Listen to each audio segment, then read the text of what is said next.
नमस्कार, आप देख रहे हैं गुड मॉर्निंग टीवी और मैं हूं आपके साथ छवि।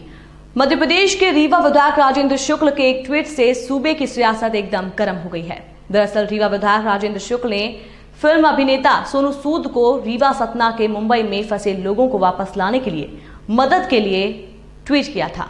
इस ट्वीट के जवाब में वैसे तो सोनू सूद ने हमेशा की तरह सकारात्मक सहयोग देने का न सिर्फ वचन दिया, बल्कि राजेंद्र शुक्ल के ट्वीट के जवाब में उन्होंने ये भी कहा कि जब वे मध्य प्रदेश आएंगे तो पोहा जरूर खाएंगे। वहीं राजेंद्र शुक्ल ने सोनू सूद को धन्यवाद देते हुए फिर ट्वीट किया कि विंध्य की पावन भूमि में आपका हमेशा स्वागत है। मुंबई में अभी बचे हुए 168 में से करीब 55 लोगों को भिजवा दिया गया है। करीब 113 लोग बचे हुए हैं जिन्हें सकुशलता से भिजवाने के लिए मैं आपका अग्रिम धन्यवाद और भविष्य के लिए शुभकामनाएं देता हूं।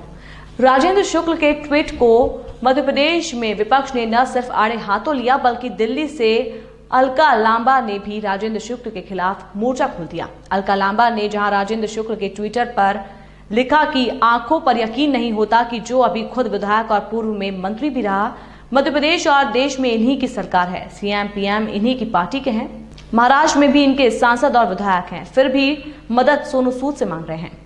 थोड़ी भी शर्म हो तो इस्तीफा देकर घर बैठ जाओ, बेहतर होगा। वहीं मध्य प्रदेश कांग्रेस के वरिष्ठ नेता अरुण यादव ने लिखा कि मध्य प्रदेश की कड़वी सच्चाई को उजागर करता राजेंद्र शुक्ल बीजेपी का ये ट्वीट। शिवराज जी देख लीजिए, पूर्व मंत्री और वर्तमान रीवा से भाजपा विधायक को आपकी सरकार पर भरोसा नहीं रहा तो उन्हें मुंबई में फंसे प्रवासी मजदूरों के लिए मजबूरी में एक्टर सोनू सूद की मदद लेना पड़ रही है। इस मामले में आइए देखते हैं कि कमलनाथ सरकार में जनसंपर्क मंत्री रहे वरिष्ठ कांग्रेसी नेता पीसी शर्मा क्या कह रहे हैं। निश्चित तौर पर इसका मतलब यह है कि केंद्र सरकार और मध्य प्रदेश सरकार फेल हो गई कि वो लोगों को नहीं ला पा रहे, इसलिए उनके पूर्व मंत्री सोनू सूद से कह रहे हैं कि लोगों को वहाँ से भिजवा दें। और इसमें भी फेल हुए, गेहूँ की तुलाई का पेमेंट करो। ये कल शिवराज जी मुख्यमंत्री जी का स्टेटमेंट था पेपरों में कि तुरंत पेमेंट किया जाए। इसका मतलब पेमेंट नहीं हो रहा है, तुल नहीं रहा है। तो ये सब स्थितियाँ हमारे सामने। बाहर भी गेहूँ पड़ा हुआ है, बारिश आने वाली है तूफान के कारण। निश्चित तौर पर ये पानी तूफान में वो और वेस्ट होगा। मैं वो वाला बिल्कुल फिट बैठ रहा है, परमात्मा साथ नहीं। वहीं इस मामले में देखिए मध्य प्रदेश महिला कांग्रेस की कार्यकारी अध्यक्ष कविता पांडे क्या कह रही हैं।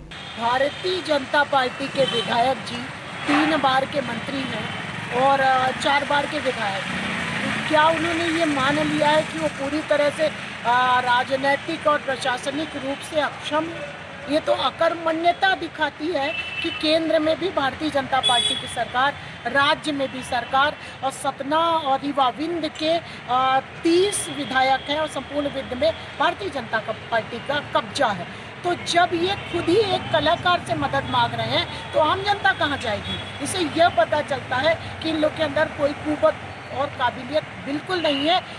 और इससे ये भी सिद्ध हो जाता है कि पिछले 2 महीना में तमाम देश के लोगों ने जो परेशानी भोगी है, तो ये आम जनता के आगे हाथ पसार रहे हैं। आम जनता तो बेचारी आम जनता से मदद मांग के अपना काम चला ही लेगी, पर विधायक जी ये बताएं कि आपके अंदर प्रशासनिक दक्षता नहीं है, आपकी सरकार केंद्र में, आपकी सरकार राज्य में। ये तो सीखिए आप कांग्रेस पार्टी से कि उत्तर प्रदेश में 20 साल 25 साल से सरकार न होने के बावजूद 1000 बसों की बात की और जब 950 बस दे दी उसमें कुछ 25-50 ऑटो के नंबर थे, तो आप लोगों को इतना बुरा लगा और आपने मुकदमा कायम कर दिया। आज भी हमारे प्रदेश अध्यक्ष जेल में है, तो आपके ऊपर कौन सा मुकदमा कायम होना चाहिए कि आप हम निकम्मे हैं और हमसे कोई काम नहीं होता? ये सवाल बहुत प्रासंगिक है और जनता को समझना होगा कि जब भारतीय जनता पार्टी के विधायक और इतने बड़े नेता एक सामान्य से आदमी से मदद मांग रहे हैं, हाथ पसार पा रहे हैं, तो इसका मतलब इनके द्वारा तो कोई मदद किए जाने की काबिलियत बिल्कुल नहीं है और ना ही ये कर पाएंगे। कुल मिलाकर रीवा विधायक राजेंद्र शुक्ल के ट्वीट में हालांकि प्रवासी मजदूरों को रीवा सतना वापस लाने के लिए सोनू सूद से मदद मांगी गई थी, लेकिन नेता बनाम अभिनेता को विपक्ष ने तूल दे दिया है। वहीं इस बहाने राजेंद्र शुक्ल पूरे प्रदेश में बीते 2 दिनों से सुर्खियों में हैं। इस रिपोर्ट में फिलहाल इतना ही और भी खबरों के अपडेट्स के लिए आप बने रहिए गुड मॉर्निंग टीवी के साथ। नमस्कार।